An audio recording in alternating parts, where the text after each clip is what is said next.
The question is, kailangan ba talaga ang water baptism when it comes to salvation? Actually, hindi kailangan ng water baptism kung patungkol sa salvation. Yung nasa kaliwangang kriminal na kasama ni Kristo na nakapako sa krus, hindi naman siya nabaptize pero naligtas. Kung sasabihin naman natin na wala na kasing pagkakataon na mabaptize siya kaya naligtas, hindi magiging makatwiran ng batas ng Diyos kung magiging exempted ang iba na meron palang pwedeng ma-exempt. Ang water baptism ay kailangan when it comes to discipleship. Ang salvation and discipleship ay magkaibang bagay. Ang salvation ay ang galing sa Diyos na ibinigay sa atin ng libre. Sabi nga dito sa John 3:16, "For God so loved the world that He gave His only begotten Son, that whoever believes in Him should not be perished, but have everlasting life." At ang discipleship ay ang trabaho naman natin bilang tunay na tagasunod ni Kristo. Sabi nga dito sa Matthew chapter 28, verse 19 hanggang 20, "Go therefore and make disciples of all the nations, baptizing them in the name of the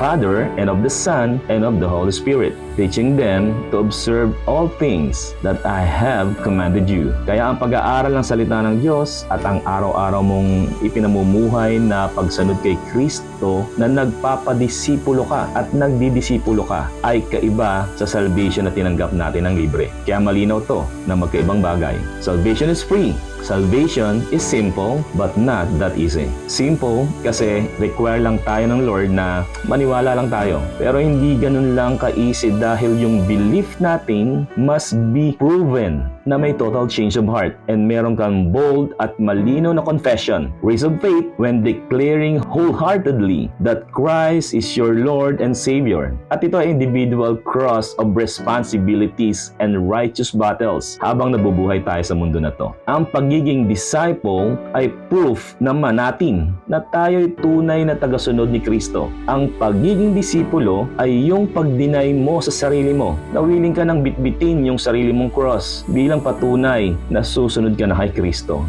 Ang sabi nga dito sa Luke chapter 9 verse 23, "If anyone desires to come after me, let him deny himself and take up his cross daily and follow me." Ulitin ko po, ang salvation ay ang galing sa Diyos na ibinigay sa atin ng libre. At ang discipleship, yung pagpapadisipulo and pagdidisipulo ay ang trabaho naman natin bilang tunay na tagasunod ni Kristo. Ang water baptism ay kailangan sa discipleship bilang pagpapasakop sa body of Christ. Ang water baptism ay kailangan bilang tanda ng pagsunod sa ating minamahal na tagapagligtas.